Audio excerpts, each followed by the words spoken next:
Adam, thank you. You have survived. How was it? I'm back. Oh, that's great. Sarah, how'd it go? Great. Oh, Sarah, too. You have survived? You Yeah, oh haven't my been gosh, I saw those caught. two falls and I just wanted to shoot myself. Which one? No, tell me. Just the true or false format. It didn't matter what the Yeah. questions were. Dude, Like, that exam was so bad. I'm so glad he's dropping one because that is the one that's being dropped. I guarantee it. dude, the Coulomb gauge, and then he's like, don't compute any integrals. And I'm I know. like, I was like, what are you talking about, man? Why you wait, gotta? okay. So maybe this is like not the way you're supposed to do it. But I remembered because I went over all of the lecture notes last night, and I remembered somewhere he did infinite plate. So I went through every single lecture note, and I found a formula for the magnetic field of an infinite plate. Oh my God. I think I found it by doing the vector Poisson equation on A, and then the matching conditions, but then there were two of them, and so then I had to scramble really quick and be like, oh my God, what's going on? No, And and so, then like my signs, like I couldn't find chi because like something was wrong. So I just like put a negative sign in there and I was like, I had no whatever. idea what chi was. I said chi was some generic function that satisfied this.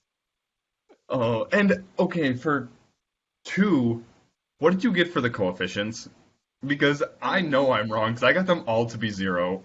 Oh, awkward. No, I got B to be 3m over 4 pi r cubed and C to be 3m.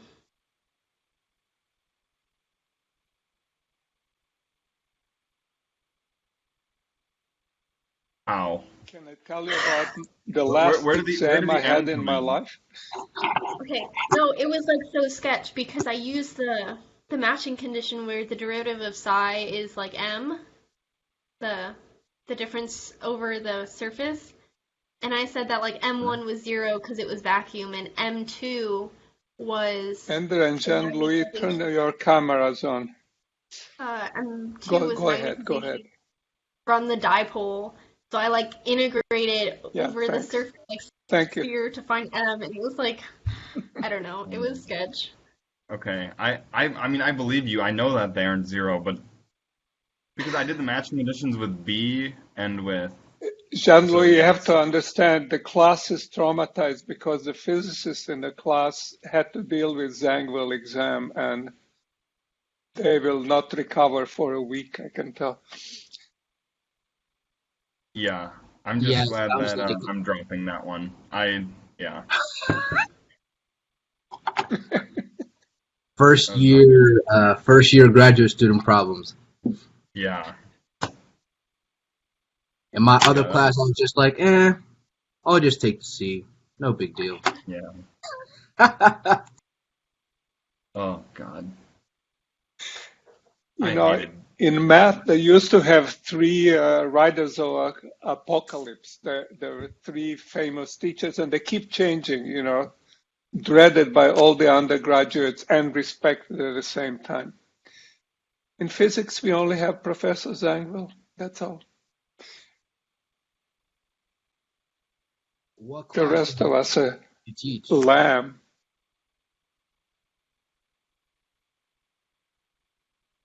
I don't know. So Maybe it's just I E&M because E&M was like this in undergrad too. It was the that's class true. that everybody groaned about. Oh well. I think well, Yeah, I'm it's just easy to sweating say. now. I I'll think be it's okay. taught in not a Yeah. very nice way because it's a beautiful subject, but they always kill it. Hmm. But I think Zangwill book is better than what used to, happen. There was something Probably. called Yeah. Jackson, Yeah. which all I've heard physicists had to about that. suffer from. I think Zangwill is better. But there we are. Yeah. And you're lucky to get it from the horse's mouth. Kind of wish I had the So, luxury of dropping this, but I don't think I can. Because of the purpose. But no, it's good for you. I It's think good for it'll you. be okay though. Zangwill's being nice to us, so He has also suffered. I mean, you're not the only ones. Now, you know about real suffering. I have suffered. So I spent until 2 o'clock in the morning preparing the beautiful last lecture for you, coming out of nowhere, hitting you from the left field, leaving you dazzled and confused. I recorded it. And the same thing happened as Nobel lectures. This dreaded laptop decided to replace my mic by its own lousy mic, and I can't even understand the lecture. I have an hour recording. That is, tin can recording. It's horrible. So I have to throw it away. And I have to do the thing that I hate. I will walk you through, slides. But I had a handwritten version, but it's horrible. It's actually a miracle which made us create science that the motions of planets look regular to us. This has driven mathematics since Babylonian times onward. It looks like a clockwork. Everything is predictable. A very careful study always shows you that solar system is chaotic. Everything is chaotic. And this is the essence of it, Bernoulli example. So I wanted to ask a question about that. Okay, first, a comment on the whole solar system thing. Is the hidden chaos, I guess, of the solar system based on not thinking in terms of the right time scale? Because at the beginning of the solar system, it's widely believed that things were much more like visible. Oh, no, I'm sorry. I have to specify. This is an idealized solar system, saying I look at my solar system now, and I look at it on scales of couple billion years, a very short time. I don't look at creation of the universe and destruction of the universe. So this is Newtonian solar system. It's a clockwork that its components don't change. The sun is not turning into a red dwarf, etc. In that context, it's a mechanical system. It just described by Newton's equations or Lagrange equations, whichever version you like. And now what you ask yourself, and this is how calculations are done, you have inner planets, outer planets, and you decide to move Jupiter by 1 millimeter. So your initial condition is such that the Jupiter is not the distance of the sun, it is in 27 digits of precision. I just move it by 1 digit, so that planet is slightly perturbed. In other words, I can prepare a solar system with finite accuracy like everything else. I stick it in a computer, and I discover that it satisfies positive Lyapunov. It turns out that perturbation grows, and it satisfies even positive entropy, but that's a little bit subtler. I can't get into this detail right now. And that's the calculations which are done. Now, the results are totally amazing. It's just absolutely totally amazing, because what you can do is you can run the system, our solar system is in a planet, and you can run Earth with or without moon, right? Because who cares about moon? I can take it away, I can put it in there. It just happens to be a satellite of our planet. Now, it turns out that if you run solar system with Earth, with the moon that we have,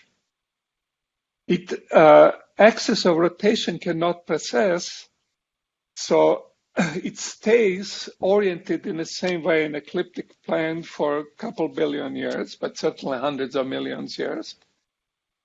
If you remove moon, then it turns out it can actually run around, it can even go retrograde, so it can rotate in the wrong direction as compared to the planets. Now, what does this mean?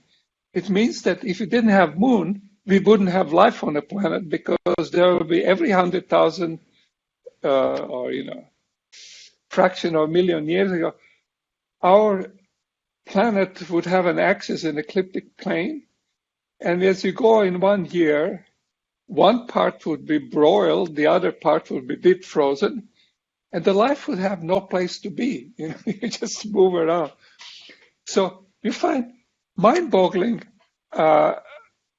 facts about why we are here, just by running Newton's equation without, any astrophysics of the solar system, or the star in the center of the system and stuff like that, or how did we get created, how did the moon get created, etc. Even without that, just stupid Newtonian stuff. But today you can run it very well because we have computers. We can do things that Newton and Laplace, etc., could not do. Yeah, I actually Of heard that, about the what else is? stabilizing the Earth obliquity. I usually tend to stand behind the anthropic principle in these cases, but it's explained. That is explained by. Andrew, it's not religion. It's not a principle. It's a calculation. What do I care about this crazy nonsense of the planet exists just because Miss Laskar has looked at it. This is an okay about me and what it is. If you don't believe it, you do better calculation. It's going to be very hard. The thing is that our obliquity is bound. It's not fully regime. So in this case, religion, just facts. Are you still alive? I mean, you guys have to turn your cameras on. Is this true for everybody or just true for Bar? I thought that was me, but maybe, yeah. I don't know. There's a little bit I've of noticed the same thing. Well, good news is that we'll get rid of BlueJeans. And next semester you will suffer through some other thing, but it will be still online. I'm glad to tell you. Thank you, Republican Party, for that. So that's chaos. Sorry, could I ask another question? Okay. Yes, please. Okay. So in general, is it true that, like you said, if you have more possible outcomes, there's more chaos? I feel like I've been zangulized. I mean, but okay, go ahead. In general, what happens? If you have more outcomes, more possible outcomes, it's more chaotic, right? Yeah. Well, I guess. So, it's a number. So, like basically, a die roll is more chaotic than a coin flip, for example, a fair coin flip and a fair die roll. I think that's a fair thing to say. There are more outcomes. Okay. So, I mean, like, can I connect this idea of possible outcomes, discrete possible outcomes, to something like the butterfly effect, which is also deterministic chaos. So it's like at every point in time, I have a bunch of the difference between Lorentz model and Bernoulli map is that Bernoulli map you can do everything by hand. You can just do it by drawing little pictures and doing calculation. Lorentz you have to put on a computer. Now, if that makes you happier, great. But the topology is the same. They both have symbols. So Bernoulli map has symbol 0, 1. And what it means is, either I'm very short and I grow by factor of 2 in one generation, or I get cut because I've gotten too big for my britches. There are two possible outcomes. Now in Lorentz, you integrate some ordinary differential equation, and what happens is that Lorentz has two ears. You can call them butterfly wings. And you either stay close to one ear or you jump from neighborhood to the other ear. So it has the same symbolic dynamics as Bernoulli map. But Bernoulli map you can do by hand, whereas Lorentz, it's a semester project to do it right. But the content is the same. Now, Lorentz is sexy because supposedly has to do with weather rather than with gambling, but that's, your preference. Do you prefer to gamble or a personal choice? Can I go on? Yeah. Mhm. So, as you have learned in Zangwill's course, there is an I in metric.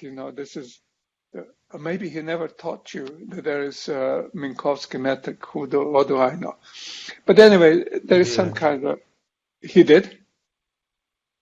He did not. Yeah, he did not, and we are always fighting about this stupid I. But anyway, that's it. So now you know everything about physics. This math method course taught you almost everything there is to know, including chaos. And you're the only people who know it this way because everybody else is stuck in Newton's century where time marches forward.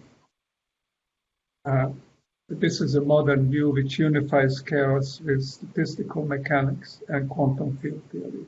Think of them all in the same way as in terms of quantum field theory. This is called path integrals.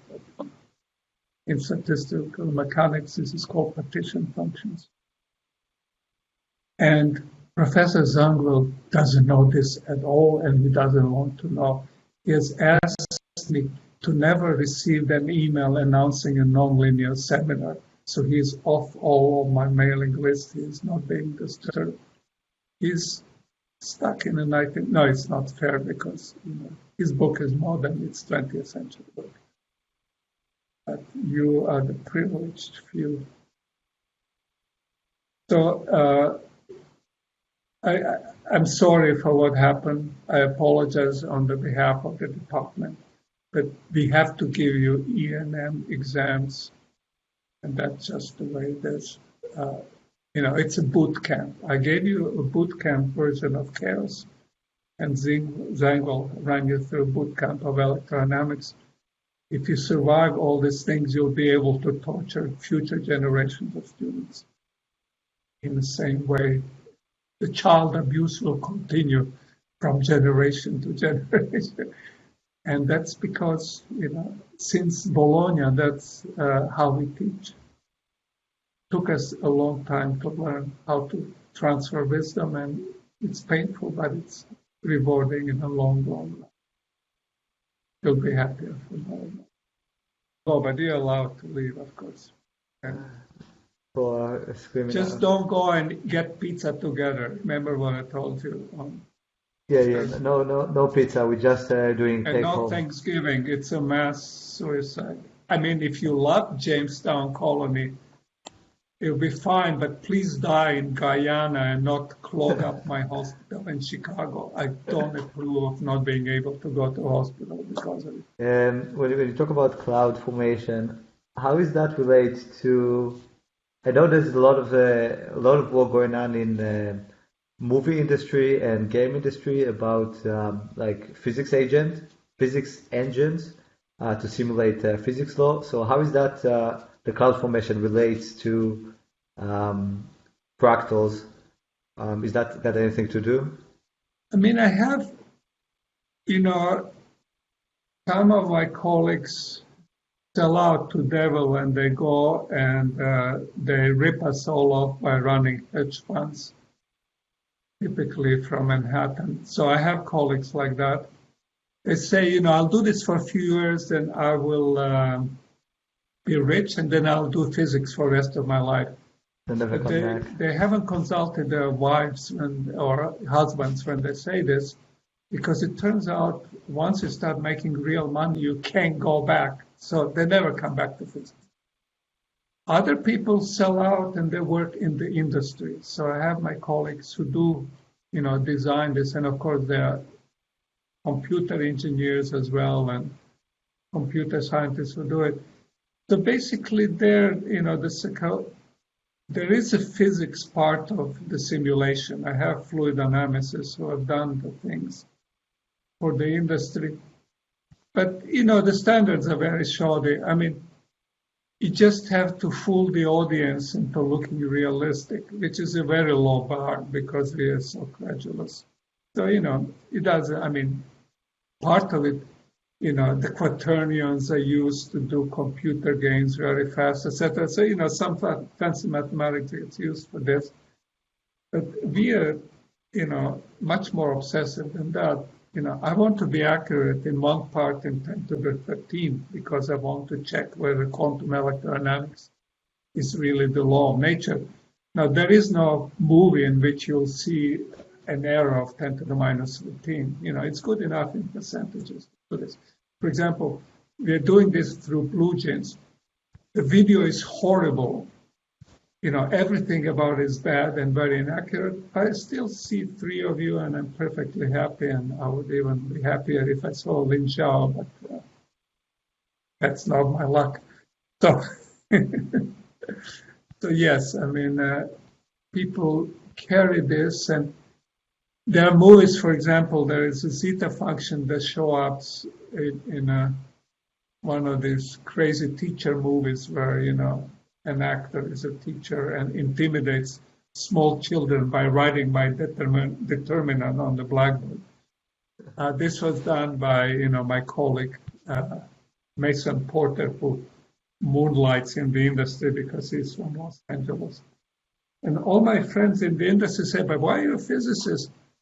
Come to Hollywood, you could make tons of money. Sorry. It's not interesting at all, the tons of money in the industry. This is much more interesting. I know you don't watch television, but do you know, I think his name, Kip Thorne is a physicist who worked on the Yeah, sure. movie. He's a colleague. I got a chat in a foreign language. So he did some work regarding, you probably do not know the director about Nolan movies, and he had some kind of Sure. No, the Gravity or whatever the movie is called. Yeah. That's a Interstellar. typical example of what happens to you in Hollywood because everybody tells you that to be somebody you have to be in the industry. So Kip Thorne, who is perfectly good physicist, collaborator, good book, was behind LIGO, got Nobel Prize. His biggest achievement is he has consulted on this movie. Well, that means that very beautiful people look at you with a kind, gentle eye, and that's all, of course, very nice. But they're beautiful, but they're not necessarily, very smart, not as smart as Kip Thorne. So, okay, you can join this, but nobody will remember the stupid movie, I don't think. But they will certainly remember the textbook that he collaborated on with Wheeler. Wheeler. Telephone Book of General Relativity. That's a very useful document. It should be used for generations, has already been used for generations. And that's the only thing that matters. I myself, if you have seen Chaplin's movie, you know what I'm referring to. I have 8 people. This must be a record. Thank you very much.